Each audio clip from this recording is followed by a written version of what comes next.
सुरों की दुनिया में कुछ आवाजें सिर्फ गाती नहीं, वो वक्त को रिकॉर्ड कर लेती हैं। जैसे हर सुर किसी दौर की धड़कन को अपने अंदर कैद कर ले, जैसे हर गीत एक जमाने की सांस बन जाए। वो आवाजें महज स्वर लहरियां नहीं होती, वो जैसे इतिहास का साउंड ट्रैक होती हैं। वो बीते लम्हों की खुशबू भी होती हैं और आने वाले वक्त की आहट भी। और कल एक ऐसी ही आवाज खामोश हो गई, एक ऐसा सुर जिसने 7 दशकों तक जिंदगी के हर रंग को गाकर उसे हमेशा के लिए अमर कर दिया। आशा भोसले सिर्फ एक नाम नहीं है, वो एक एहसास है, एक रवानी है, एक ऐसी लहर जो हर पीढ़ी के दिल से टकराकर कुछ न कुछ छोड़ जाती है। कभी शरारत, कभी सुकून, कभी दर्द, कभी दीवानगी। वो एक ऐसी गूंज है जो वक्त के हर पड़ाव से गुजरकर भी फीकी नहीं पड़ी, बल्कि हर नए दौर में और गहरी और जिंदा होती चली गई। आशा भोसले बीते महीने बनारस आई थी। उसी दौरान उन्होंने इंस्टाग्राम पर अपना आखिरी पोस्ट लिखा था। उस पोस्ट से गुजरिए, महसूस होगा कि यह महज एक पोस्ट नहीं बल्कि उनके पूरे जीवन दर्शन का निचोड़ है।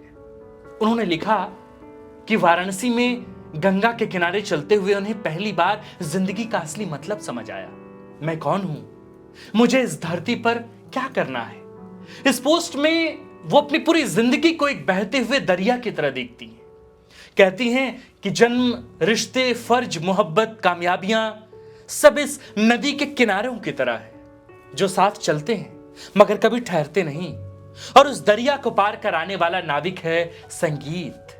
वो आगे लिखते हैं कि जब ये यात्रा पूरी होगी तो उन्हें मोक्ष मिलेगा, एक ऐसी आजादी जहां वो इस कायनात में तैरती हजारों ध्वनियों में शामिल हो जाएंगे। वाकई कितना गहरा, कितना सूफियाना ख्याल है कि एक फनकार जिसने पूरी उम्र ताउम्र आवाज को जिया, वो आखिर में उसी आवाज की कश्ती पर सवार होकर उस पार पहुंचने की ख्वाहिश रखता है, जिसे हम अपनी सनातन संस्कृति में मोक्ष कहते हैं। यही तो उनकी असल कहानी है। एक दरिया जो कभी ठहरा नहीं, जो हर मोड़ पर नया रास्ता बनाता गया। बचपन में ही जब पिता दीनानाथ मंगेशकर का साया उठ गया, तब एक छोटी बच्ची ने समझ लिया कि अब किनारा खुद बनाना है। घर में संगीत था, रियाज था, मगर साथ ही जिम्मेदारियों का सैलाब भी था। वो गाने जो दूसरे सिंगर्स ने ठुकरा दिए, उन्हें अपनाया।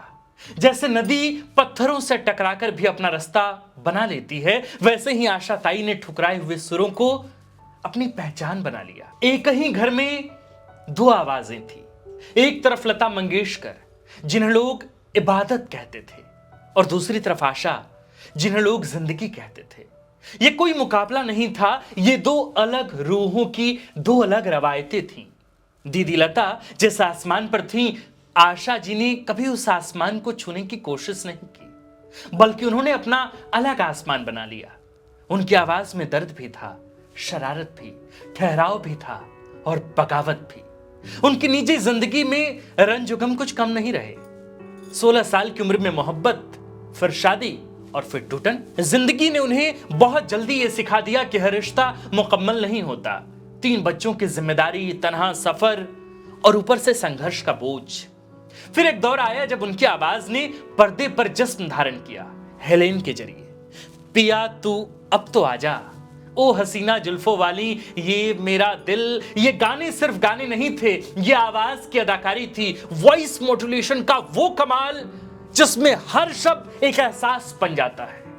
और फिर उनकी कहानी में आते हैं आर डी बर्मन साहब, पंचम दा, जिनके साथ उन्होंने दूसरी शादी रचाई। आशा ताई और पंचम दा की जब जुगलबंदी हुई तो उनका रिश्ता सिर्फ मोहब्बत का नहीं रहा, यह मौसीकी की दुनिया में क्रांति थी। क्रांति, जैज, रैप, इंडियन फोक, सब कुछ एक साथ। पंचम दा की कंपोजिशन और आशा जी की आवाज, यह कॉम्बिनेशन एक नई दुनिया रच रहा था। दम मारो दम से लेकर अनगिनत ट्रैक्स तक उन्होंने हिंदी फिल्म संगीत को एक ग्लोबल टेक्सचर दिया। लेकिन जो बात उन्हें सबसे अलग बनाती है वो है उनका बहता हुआ मिजाज। 90 का दशक आया, MTV आया, इंडी पॉप का दौर शुरू हुआ, जहां कई बड़े नाम पीछे छूट रहे थे, वहां आशा ने खुद को फिर से रीइन्वेंट किया। जानम समझा करो आया और धूम मच गई। उम्र 60 के पार, लेकिन एनर्जी एक नई सिंगर जैसी। उन्होंने यह साबित किया कि एज कोई बैरियर नहीं अगर आर्टिस्ट जिंदा हो।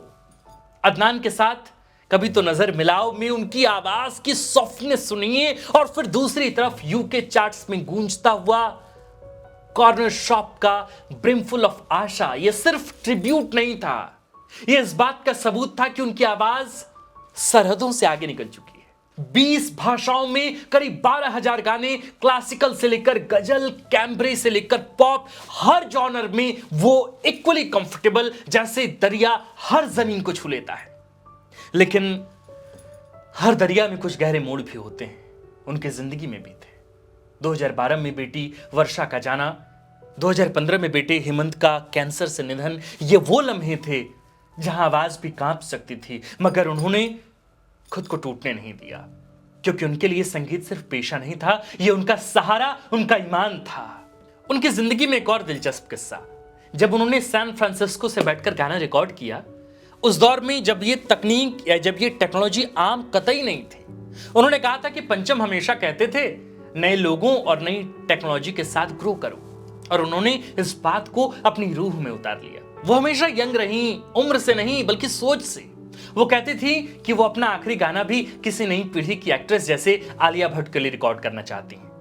और फिर आखिरी दिनों में वो एक गाने पर काम कर रही थी। समीर टंडन का कॉम्पोजिशन, प्रसून जोशी के लिरिक्स, बस 4 लाइन बाकी थी।